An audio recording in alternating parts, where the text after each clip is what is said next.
Selamat pagi jemaat terkasih. Saya pada hari ini sangat bersyukur bisa diberi kesempatan untuk bisa share tentang arti salib buat kehidupan saya. Mungkin ada sebagian yang belum mengenal saya. Perkenalkan, nama saya Eli Farida Situmorang. Saya merupakan anak ketiga dari 3 bersaudara. Saat ini saya beserta keluarga tinggal di Komplek Polda Sri Gunting yang berada di area Sumba. Masa kecil saya lebih banyak saya habiskan dengan sosok mama. Hal ini dikarenakan Bapak yang berprofesi sebagai anggota Polri yang mengharuskan beliau untuk berpindah-pindah tugas dari satu tempat ke tempat lain dalam jangka waktu yang cukup cepat. Dan ternyata pada satu momen, hal ini juga berimbas kepada saya. Pada saat kenaikan kelas ke jenjang kelas 3 SD, saya diharuskan meninggalkan kota Medan dan harus pindah ke sebuah kota tempat di mana Bapak bertugas. Selama bertumbuh bersama dengan Mama, saya dididik dengan begitu disiplin dan dengan cukup keras dengan segala aturan yang telah beliau buat. Terutama jika hal itu menyangkut tentang hal pendidikan dalam kehidupan kami anak-anaknya. Tanpa tersadar, hal itu membentuk saya menjadi pribadi yang begitu perfeksionis dalam hal apapun dan tidak suka dibandingkan dengan orang lain. Dan karakter itu terus bertumbuh sampai saya menginjak dewasa.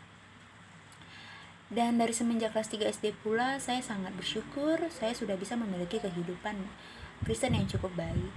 Karena sejak kelas 3 SD saya sudah mengenal dengan namanya saat teduh dan doa. Di sini saya bersyukur saya bisa membangun hubungan saya dengan Tuhan, walaupun pada saat itu saya tahu itu hubungan yang tidak secara mendalam. Singkat cerita, ketika ingin melanjutkan studi ke jenjang universitas, saya diberikan Tuhan kesempatan untuk bisa menempuhnya di Pulau Jawa, tepatnya di kota Bandung. Menempuh pendidikan selama 4 tahun dengan kondisi yang jauh dari orang tua dan keluarga membuat saya harus hidup begitu mandiri untuk diri saya sendiri. Selama saya berada jauh dari orang tua, banyak sekali pertolongan, kasih karunia, bahkan serta pemeliharaan Tuhan atas hidup saya.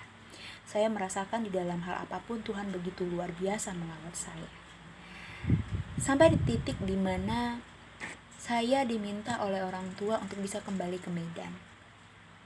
Dengan segala pergumulan yang ada, dengan keadaan hati yang tidak begitu ikhlas untuk kembali, karena saat itu karir saya lagi membangun karir saya, dan karir saya sedang berjalan dengan begitu sangat baik di kota Jakarta. Tapi dengan kondisi hati yang sedikit terpaksa, saya harus pulang ke kota Medan.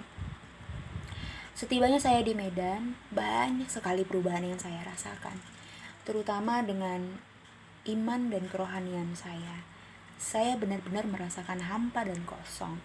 Hal ini dikarenakan selama berada di universitas, saya sangat aktif dengan dunia organisasi yang berkecimpung dengan hal-hal agamawi ataupun sosial.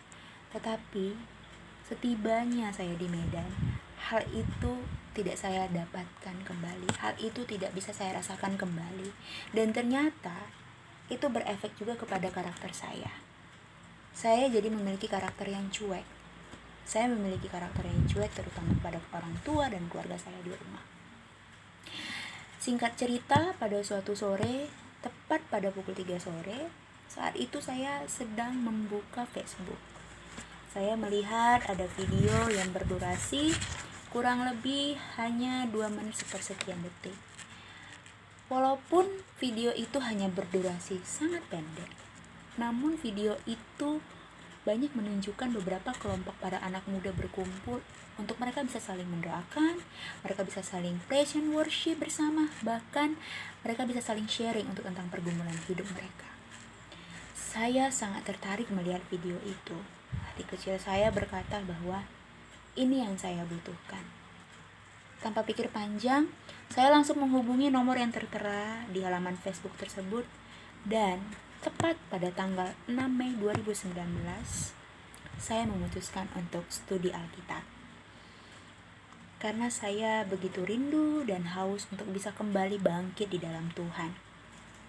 Selama proses tadi, sungguh banyak sekali hal dan karakter dalam hidup saya yang diubahkan, terutama dengan karakter saya yang begitu sungguh amat perfeksionis, tidak suka dibandingkan orang lain, dan karakter saya tadi yang cuek dengan keadaan sekeliling saya.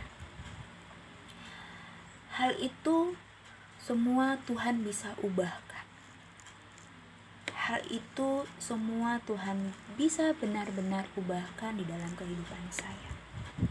Selama 26 tahun saya hidup, di masa study Bible lah, saya memiliki pengalaman di mana saya bisa bersimpuh di kedua kaki orang tua saya untuk meminta maaf kepada mereka atas semua dosa dan kesalahan yang telah saya lakukan kepada mereka. Saya ingat sekali saya ditantang untuk bisa berbicara dengan orang tua saya dengan penuh kasih dan ikhlas. Dan di dalam Tuhan saya juga dimampukan untuk mengubah dan mengalahkan segala karakter-karakter saya yang kurang baik tadi.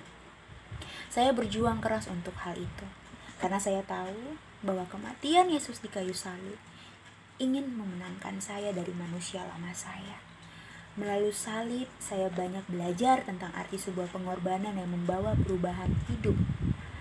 Kematian Kristus sepenuhnya telah mengingatkan saya untuk bisa terus berjuang untuk mematikan segala karakter dan manusia lama saya. Kematian Yesus memberikan saya kesempatan hidup yang baru dengan penuh dengan kasih karunia dari Kristus. Saya ingat sekali ketika satu momen saya mendengar lagu pujian tentang salib. Karena salibmu ku hidup, karena salibmu ku menang, Engkau yang berkuasa sanggup untuk melakukan mujizatmu di hidupku. Saya di situ begitu tersadar bahwa